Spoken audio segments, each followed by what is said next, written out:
Hola, bienvenidos. Esto es Encuentro con la Caja, la propuesta de la Caja de Previsión y Seguro Médico de la provincia de Buenos Aires, de corte cultural, anecdotario. No se lo pierdan. Hoy tenemos una entrevista con el doctor Norberto Baumgartner, prestigioso cardiólogo que ha encontrado en el mindfulness una disciplina integral que deriva de la cultura milenaria asiática y que da excelentes resultados. Bueno, lo vamos a estar charlando con él y desarrollando, pero al menos en el paso inicial en la rehabilitación de pacientes cardiovasculares. También tendremos un clasificado internacional de la mano de Setu Habu. Vamos a conocer algunas curiosidades de la vida de Leonardo da Vinci que quizás no conozcan. Y con Betina Cucaña vamos a hablar con una de las mejores voces de nuestra música nacional y estoy hablando de Jairo. Quédense con nosotros.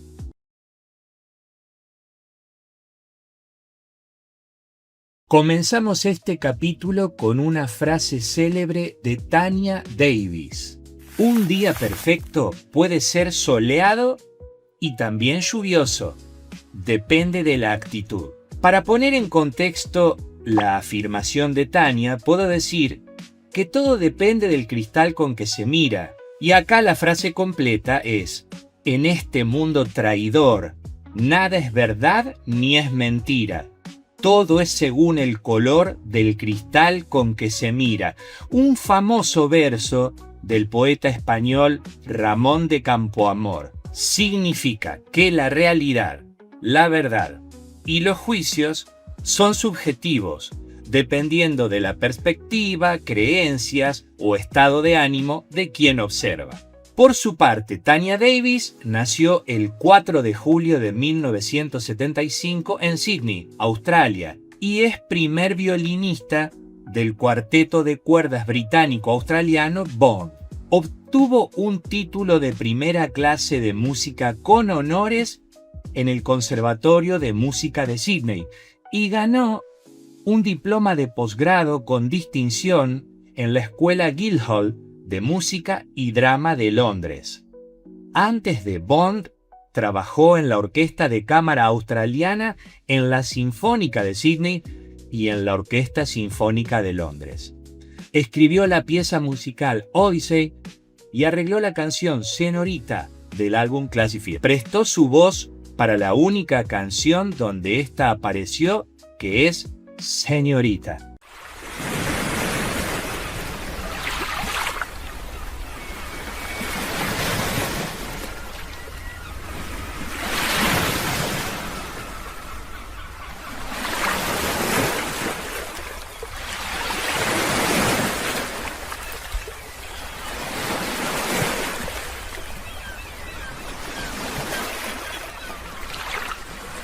Queremos agradecer especialmente al doctor Norberto Baumgartner que se haga un hueco en su nutrida agenda y atienda a Encuentro con la Caja. Hola Norberto, ¿cómo estás?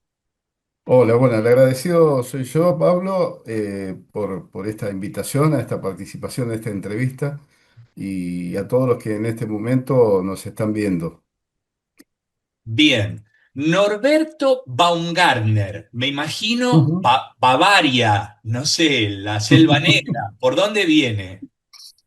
No, el apellido sí, es de origen alemán, los abuelos nacieron en Suiza y a finales del siglo XVIII, XIX ahí se instalaron en Varadero inicialmente, después fueron buscando el rumbo mejor posible y terminaron en María Ignacia Vela, un pueblito a 50 kilómetros, 60 kilómetros de Tandil, un Claro, pueblito rural que creció a instancias de las vías del ferrocarril y allí se radicaron y bueno, trabajaron en el campo te iba a durante decir, toda su vida.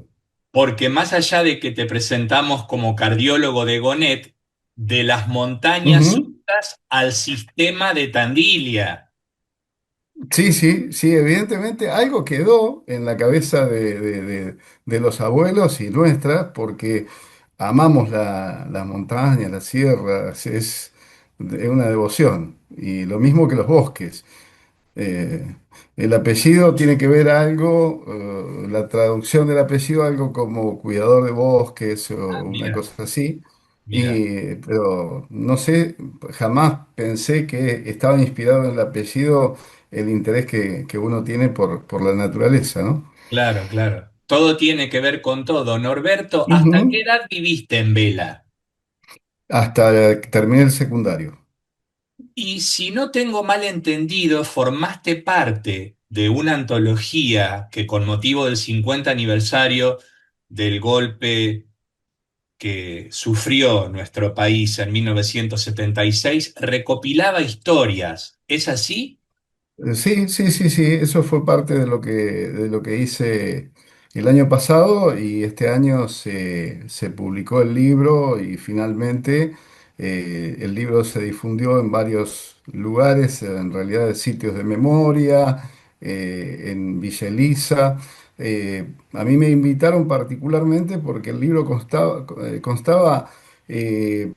contar un poco las vivencias de cada uno, con la edad que tenía cada uno, en el Ajá, lugar que vivía, cómo había vivido las experiencias del golpe de Estado. Y bueno, conté mi experiencia de un adolescente de 15 años que iba al colegio secundario, que en la radio, que era una radio que se escuchaba, que era el U22 Radio Tandil, que se ujú, escuchaban los tangos de Gardel, habían sido reemplazados por la marcha militar. claro, Y salí para el colegio como todas las mañanas y me encuentro con un vecino, me dice, no, hoy no hay clases. Y bueno, uno a esa edad se pone muy contento porque la cabeza está en otra y porque sí, el pueblo claro, era otro, las conexiones eran otras.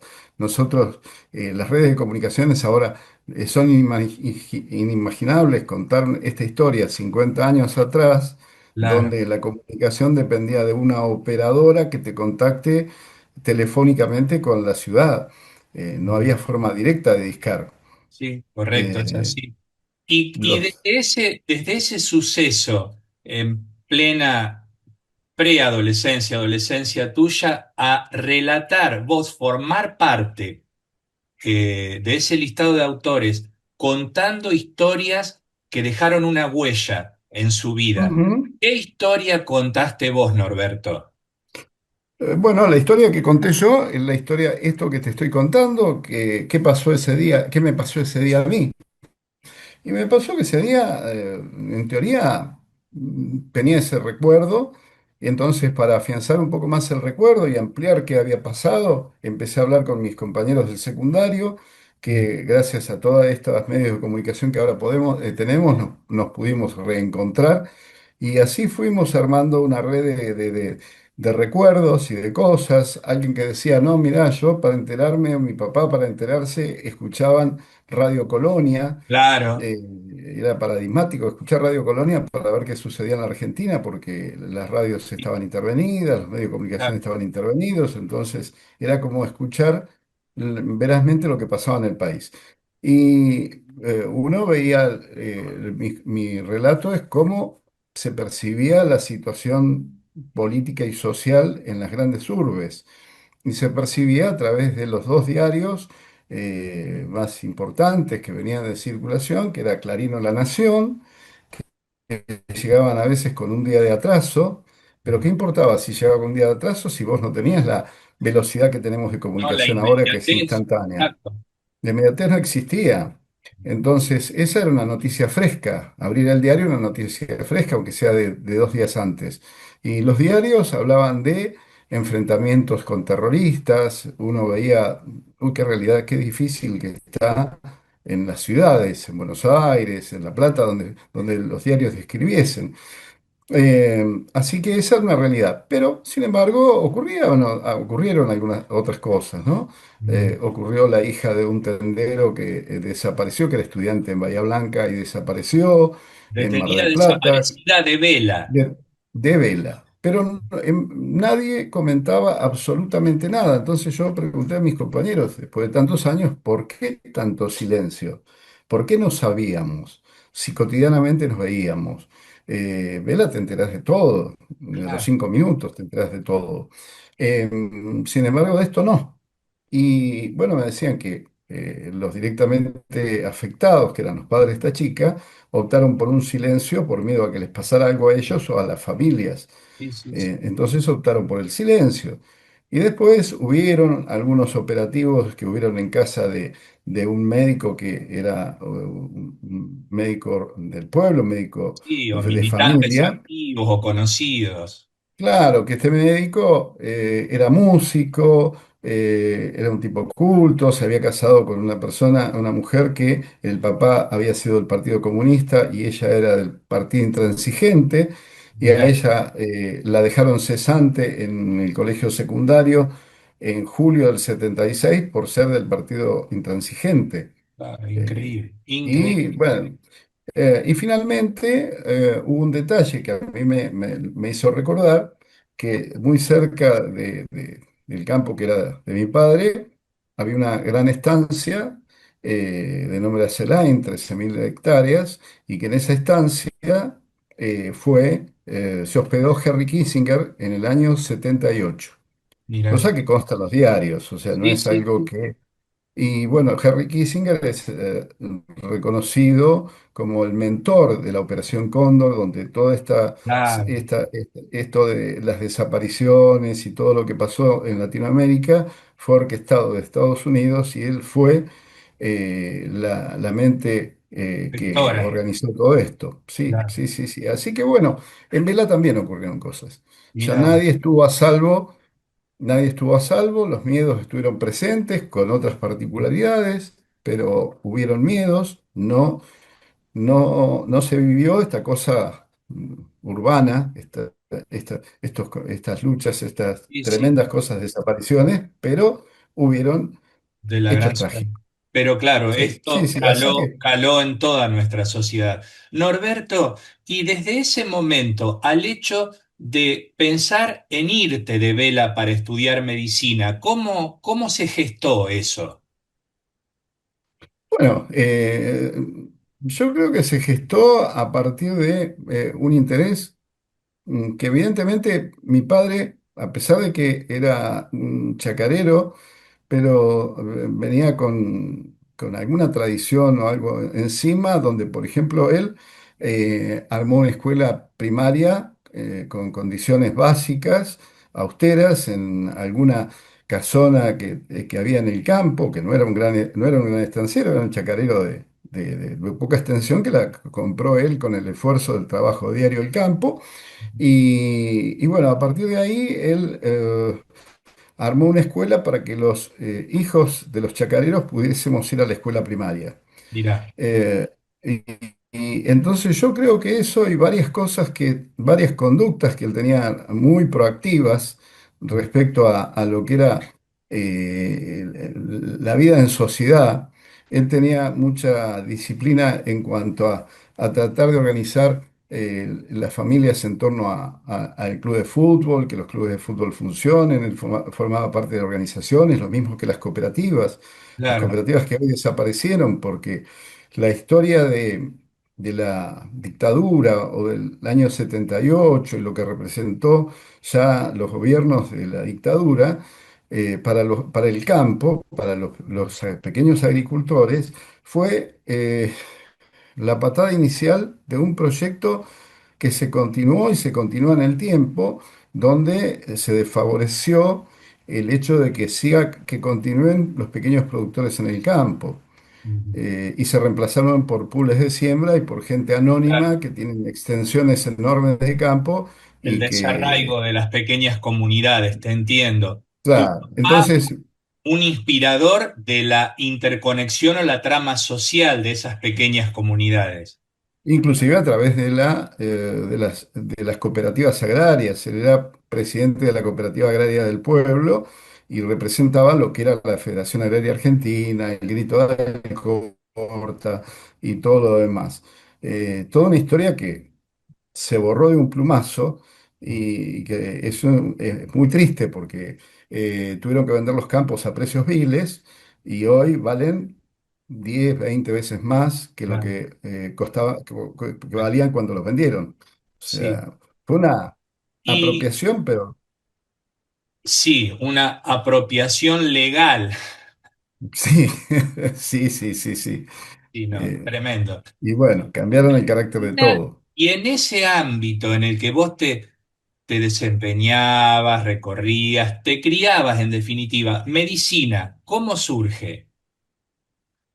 Creo que surge un poco a partir de ver, empecé a tener mucho vínculo con esto, con este médico rural y la esposa, que era maestra, era docente En ese en la escuela proyecto educativo. secundaria, y empezó a entusiasmarme, me pareció que tenía un punto de vista que tenía que ver con lo biológico y lo humanista, y me encajaba en ese contexto.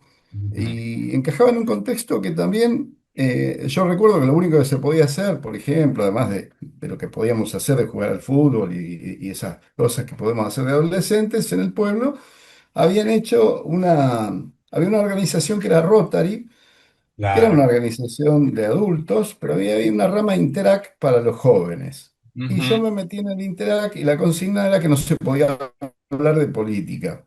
ujú, Entonces yo recuerdo que no se podía hablar de política, pero había una reunión de Interac y yo mandé como tema el desarrollo energético argentino.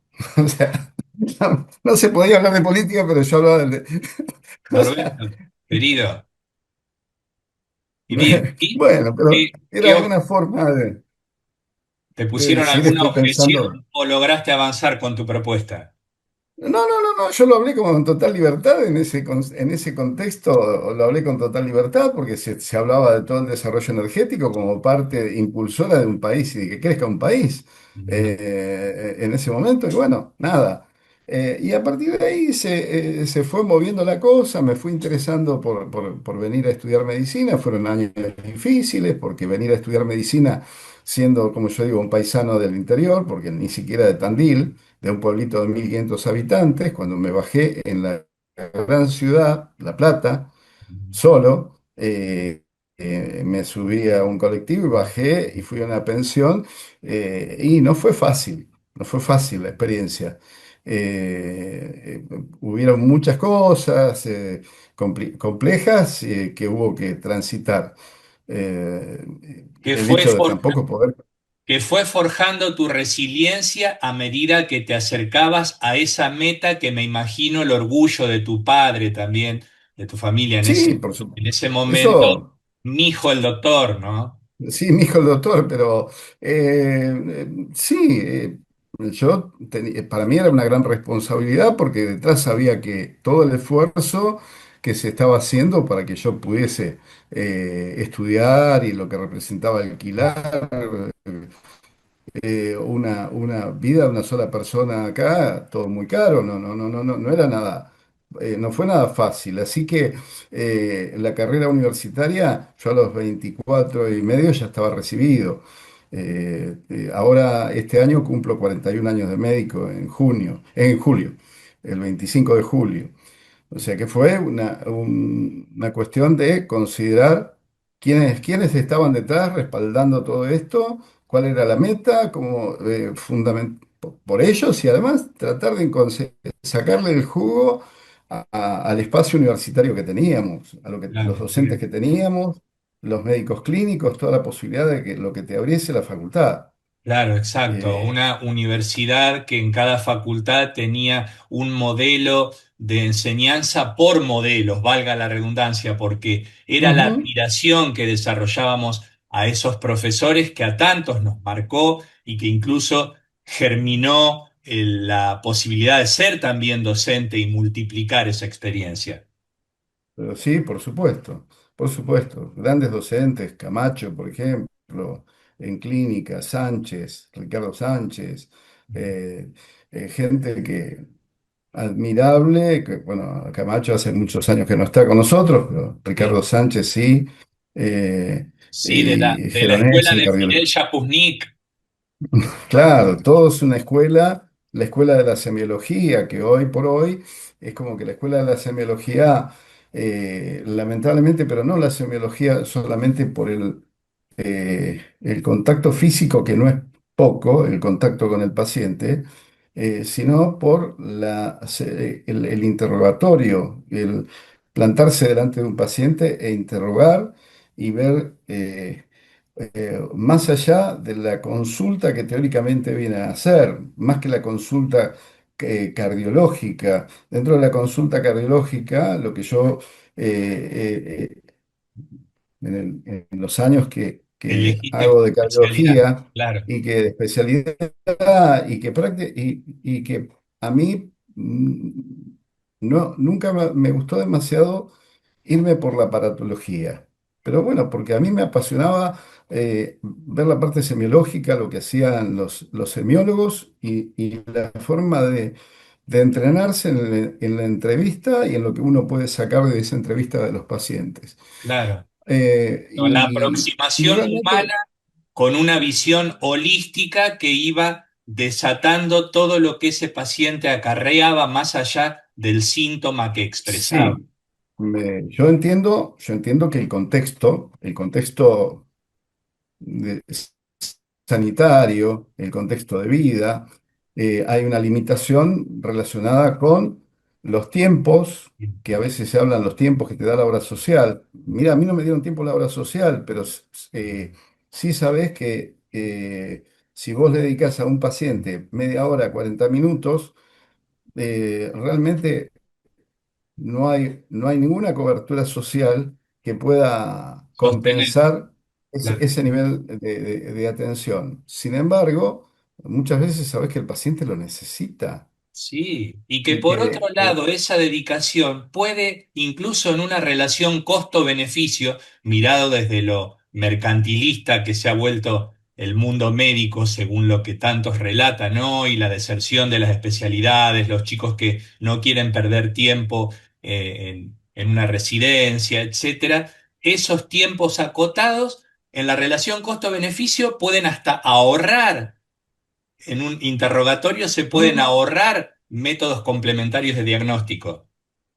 bueno, es lo que me llevó a mí en estos tiempos. Yo en 2012 empecé a leer algunos artículos sobre bienestar emocional y longevidad. eh, y ahí me crucé con lo que charlábamos hace unos días, con la cuestión de una terminología nueva para mí en 2012, que era mindfulness. Bien, Y yo ahora dije, ¿qué es eso? ingresamos en un segmento de la entrevista. Estamos dialogando, perdón la interrupción, Norberto, con Sí. el doctor Norberto Baumgartner, una persona, como ya todos los que están mirando este programa se darán cuenta, curiosa, activa, proactiva, llega al mindfulness. ¿Qué es mindfulness? Bueno, para explicar mindfulness, es una práctica meditativa que en el año 1979 un biólogo molecular,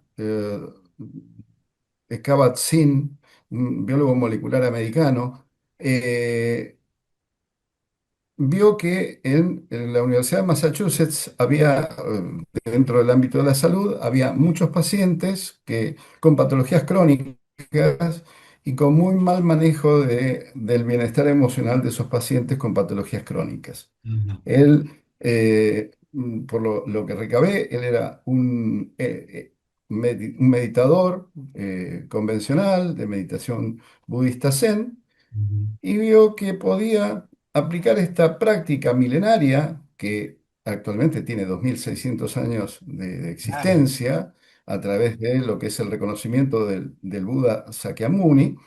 Entonces él propuso a esos pacientes que realmente estaban sin mucha contención emocional, y muy desbordados por sus patologías crónicas, fundamentalmente con dolor y sufrimiento en relación a la patología que estaban cursando, ofrecer esta práctica meditativa. Entonces organizó una práctica que la denominó mindfulness, que en realidad es un nombre que le puso un inglés a la palabra sati, una palabra de origen pali, que la tradujo como mindfulness, que es fundamentalmente atención plena de alguna manera.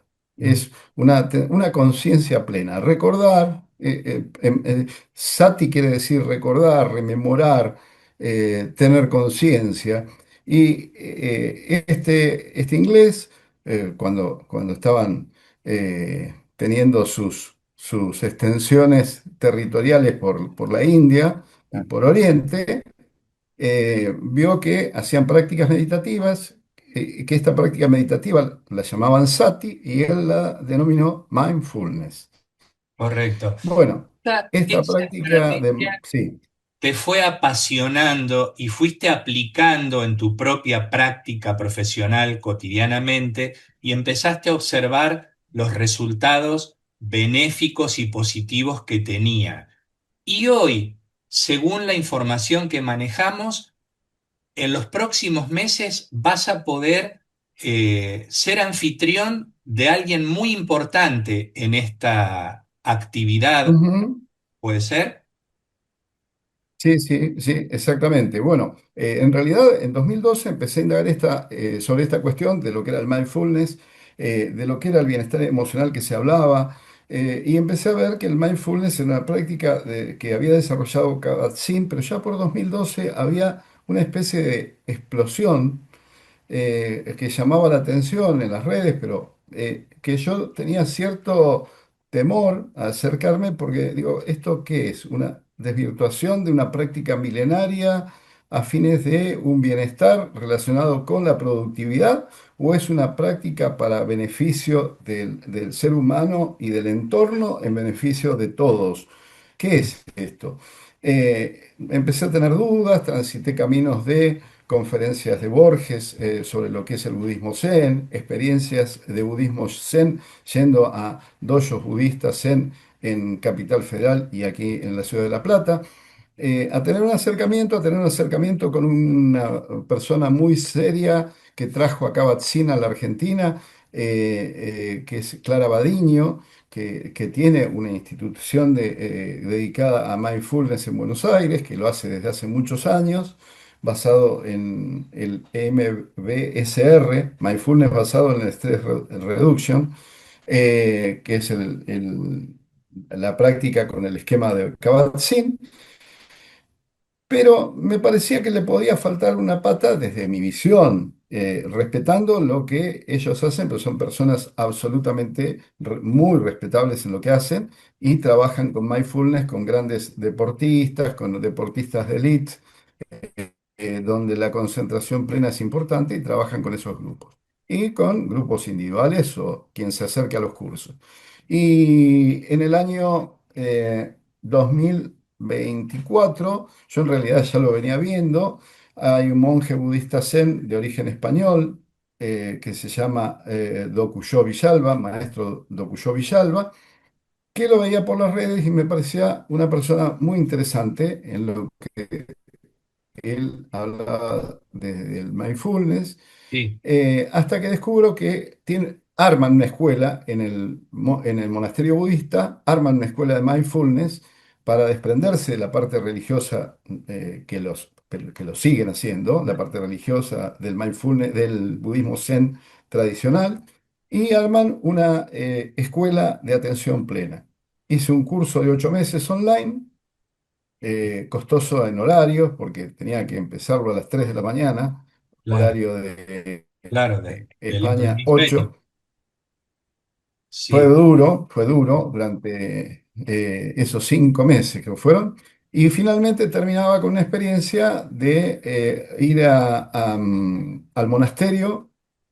Allí en el monasterio estuve haciendo las actividades de lo que es nosotros, los que fuimos cursillistas y habíamos aprobado el curso, de gestionar un curso de instructor para instruir a cualquiera que quiera hacer las prácticas de mindfulness. Las prácticas claro, de mindfulness, una cosa es, hay una práctica que es la central, digamos, que es la práctica meditativa.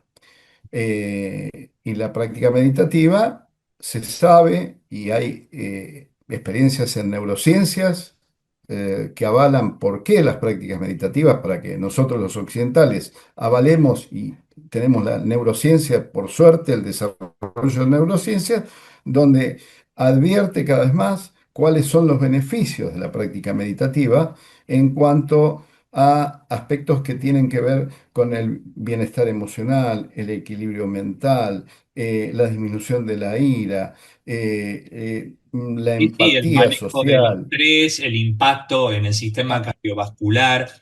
Absolutamente. Es muy interesante, Norberto, pero dado lo acotado del tiempo que nosotros tenemos, yo no Ujú. quiero dejar de terminar esta entrevista, agradecerte Sí. la amabilidad y la predisposición que has tenido, para que digas, ¿cuáles son dos preguntas finales, ¿cuáles son los beneficios que vos observás al adquirir esta disciplina, esta práctica? ¿Y cuándo sería el encuentro en el que la gente que está mirando este programa puede acercarse y contactarte? O lo que quieras mencionar vos, algún sitio en internet, Instagram, lo que quieras. Sí, yo te voy a pasar los contactos de correo electrónico que tengo. Voy a empezar en forma, ahora voy a empezar con un curso de mindfulness para los pacientes de rehabilitación cardiovascular del Hospital San Juan de Dios, en forma voluntaria, a los pacientes que han tenido patología cardíaca y que necesitan, que tienen rehabilitación, además del ejercicio físico, actuar en forma multidisciplinaria como se actúa en ese gimnasio del cual yo trabajé. Además le vamos a agregar la práctica de mindfulness. Digo interdisciplinaria porque está el ejercicio, está la salud mental con los grupos de psicología o psiquiatría, los que lo necesitan, están los grupos de nutrición, los que hacen metabolismo y además se agrega esta posibilidad como un bienestar que está ya demostrado en documentos internacionales que avalan esto. Claro. Eh, yo voy a comenzar con los cursos en un mes a dar cursos a nivel privado, a nivel comunitario.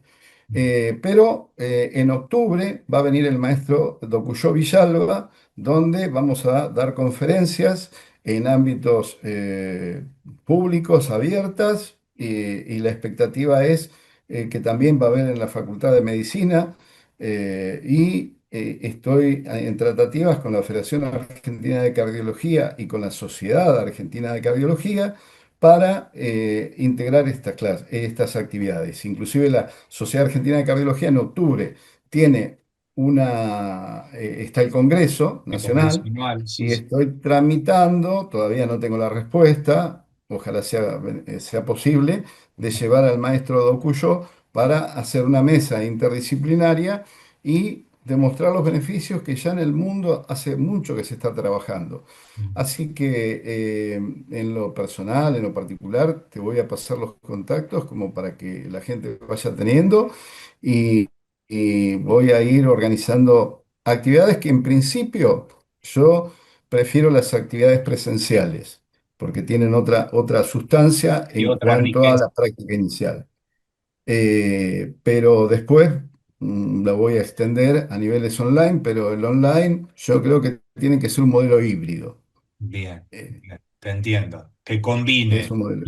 Que combine Claro, que bien lo combine y virtual además, y lo presencial. ujú. Norberto, muy rica esta charla. eh, Te agradezco muchísimo y agregá lo que consideres necesario para despedirnos. No, primero el agradecimiento a vos, Pablo, a la Caja de Médicos por esta oportunidad de poder transmitir esto. Y bueno, sería muy placentero a ver si antes de que venga el maestro podemos hacer una pequeña intervención que lo convoque al maestro y lo metemos en una charla, pero porque realmente es una persona muy rica, muy rica. Se formó con el monje budista que llevó el budismo zen a Europa y que realmente vive con un concepto de lo que es el budismo en cuanto a esta universalidad. Yo existo, pero porque existís vos, porque existe quien hizo esta computadora, porque el que sostiene la luz. No estamos solos acá. Este individualismo tenemos que sacarnos de la cabeza, tenemos que empezar a pensar con una visión profundizar la visión humanística que tenemos los médicos y que tenemos los médicos argentinos fundamentalmente. Eso no tenemos que perderlo de vista. Eso es una luz que no debemos perderlo. Y yo creo que la meditación te sirve para eso. No para vaciarte de contenido de la mente, sino para acercarte con un montón de cosas y con la empatía y con este concepto. Entonces, la meditación tiene un componente muy importante para reconciliarnos, reencontrarnos con una dinámica que nos transmitieron nuestros ancestros y que no la debemos regalar, porque si hay algo que nos distingue como profesionales y en el mundo es nuestra forma de abordar a la salud, a nuestros pacientes, el ser empáticos. Y ser empáticos no significa que te vas a consustanciar y sufrir el dolor del paciente, pero lo vas a sentir. Lo vas a sentir y vas a actuar en función de darle algo para que tenga más bienestar, en las condiciones que sea. ¿Mm? Bien. Así que muy agradecido, muy, muy agradecido. Gracias, nosotros te agradecemos a vos por tu presencia. Un abrazo afectuoso. Un abrazo.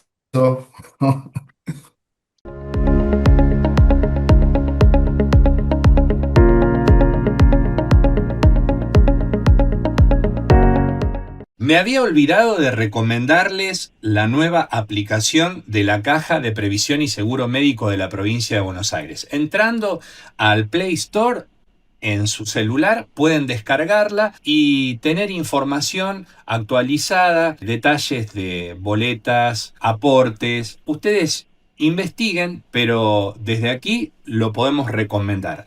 La nueva aplicación de la Caja de Previsión y Seguro Médico, muy sencilla de instalar y puede ser útil no solamente para los afiliados activos, sino también para los beneficiarios, para nuestros amigos jubilados. Ténganlo en cuenta. Estos son los clasificados de Encuentro con la Caja, rubro internacional. Y como les anticipé en la venta del sumario, nos encontramos en este clasificado internacional a la banda Setú Jabú. ¿Qué sabes tú de mi placer? ¿Qué crees que yo te voy a hacer? Setú Jabú fue una banda alemana de música pop que tuvo su mayor popularidad entre 1987 y mediados de la década de los 90. A pesar de que en la banda eran mayoritariamente alemanes, su cantante principal, Javier Revilla Díez, era español. Por ello, muchas de sus canciones fueron cantadas en castellano. En octubre de 1989 lanzaron la canción ¿A dónde?, como lado B del tema So Strange, que gracias a DJs y programadores de estaciones de radio que escucharon el lado B del maxi, condujo a que ¿A dónde?, llegara a convertirse en tema emblemático de principios de los 90. Solo había que escuchar al público cantar cuando era pasado en una discoteca. ¿A dónde?, tuvo un gran éxito en Sudamérica, en especial en Argentina. Cuando estaban ya preparando la grabación de lo que sería su primer álbum, Stefan Engelke abandona el proyecto, siendo rápidamente reemplazado por Thorsten Krass, pero la banda no pudo superar la ausencia y finalmente se disolvió al poco tiempo en 1994. Javier Revilla Díez es actualmente profesor de geografía en la Universidad de Hannover. ¿Qué vas a hacer sin mí? Si es que así te olvidará. En la Caja de Médicos evolucionamos para vos, porque la tecnología avanza y nosotros también lanzamos nuestro propio botón de pago.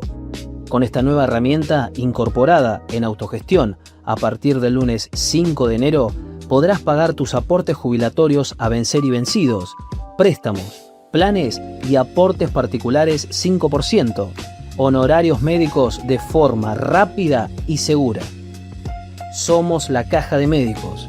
Estamos junto a vos en cada etapa.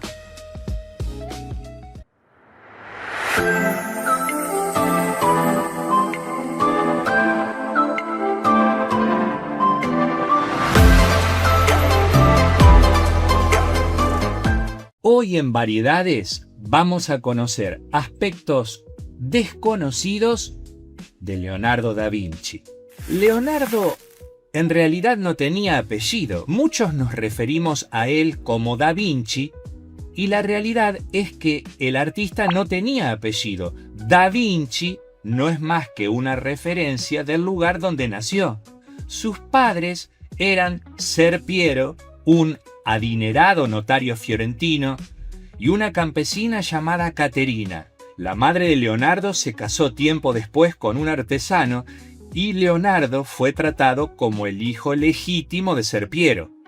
Creció en la finca de la familia de su padre junto a sus 12 medios hermanos.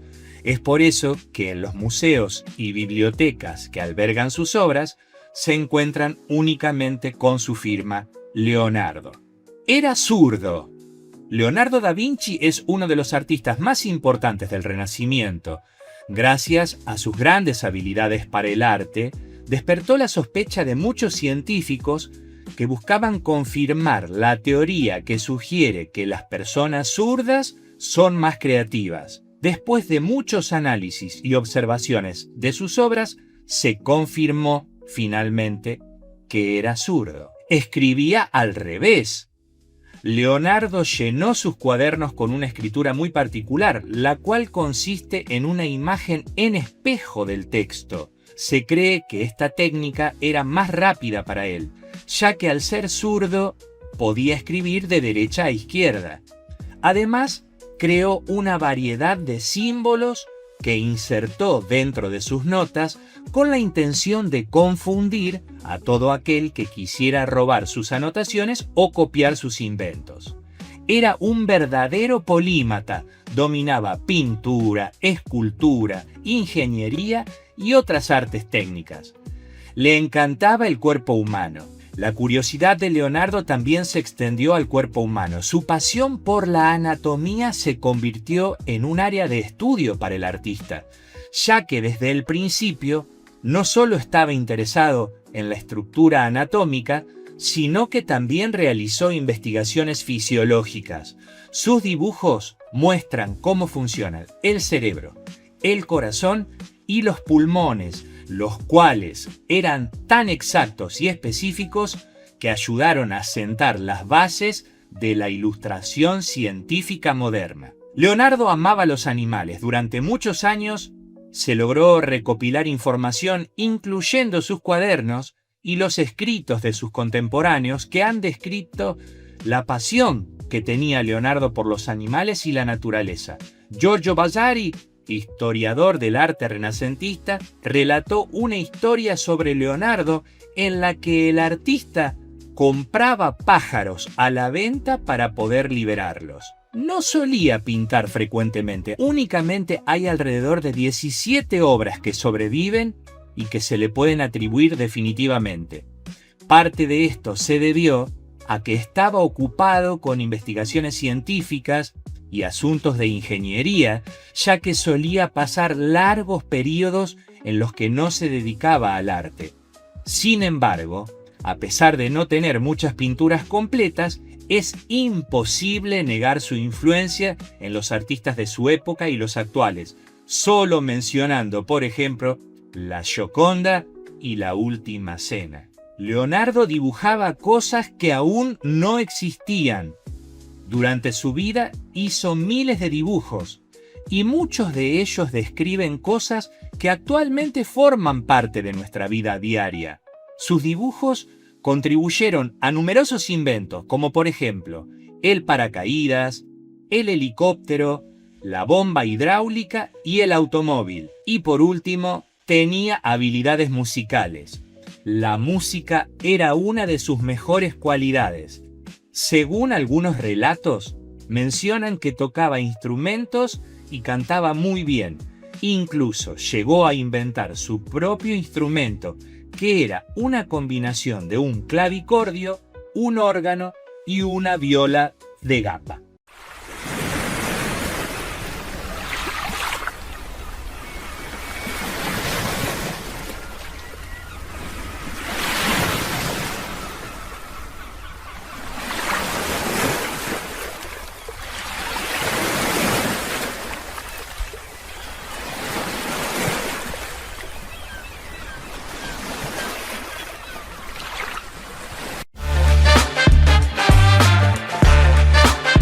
Conocemos nuestro país recorriendo su geografía, descubriendo las historias de nuestra gente, disfrutando de la cultura, el arte y la gastronomía. Viajar es el mejor plan.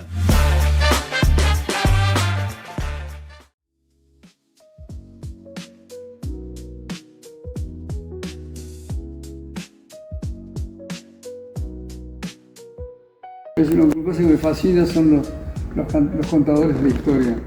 Los hombres como Facundo Cabral, por ejemplo, me encantaba. Sí. Mi padre era muy fabulador y nos contaba historias fantásticas siempre también. ¿Ramón? Sí, Ramón González. ¿No? Ramón Waldo se llamaba. Waldo. Sí. ¿Y qué recuerdo tenés? Mi padre era de ambos, un hombre vital, muy vigoroso, muy fuerte y trabajaba en el ferrocarril. Mira. El recuerdo que yo tengo de él permanente ha sido verlo levantarse a las 6 de la mañana para ir a trabajar en el ferrocarril. La pasión, el ferroviario siempre tuvo pasión. Sí, el ferroviario sí, y tiene su propia... Es una vida muy especial la de los ferroviarios, es muy consolidada la solidaridad entre ellos. Era tema recurrente siempre en las comidas, bueno, inevitable hablar de lo que había pasado en el ferrocarril ese día, en fin. Nos ponía al día de cada cosa que pasaba en el depósito de locomotoras que era donde él trabajaba, ¿no? ¿Y en qué lugar? ¿En Cruz del Eje? En Cruz del Eje. O sea que siempre viviste, o sea, naciste y criaste en Cruz del Eje. Sí, nací y me crié en Cruz del Eje, sí. Mi padre era nacido en La Rioja, en Horta, pero vivió siempre en Cruz del Eje. Y mi madre nada, italiana, ¿viste? No. Esther. Como quiere el abogado, te las doy en propias manos. Desde la Caja de Médicos y Encuentro con la Caja, agradecemos a todos nuestros entrevistados por compartir con nosotros sus historias, porque la mayoría de ellos encuentra en esta propuesta un cálido canal de comunicación. A su vez, ellos nos hacen llegar sus comentarios, refuerzan este nuevo vínculo y fortalecen este espacio de reconocimiento y difusión cultural. Este ida y vuelta nos llena de energía y nos compromete a generar nuevas ideas para cada encuentro. De esta manera llegamos al final de una nueva edición de Encuentro con la Caja. Suscríbanse a nuestro canal, dennos like, comenten los programas o ingresen al canal de YouTube de la Caja de Previsión y Seguro Médico de la provincia de Buenos Aires y ahí en las playlists pueden disfrutar de capítulos anteriores o segmentos destacados del programa.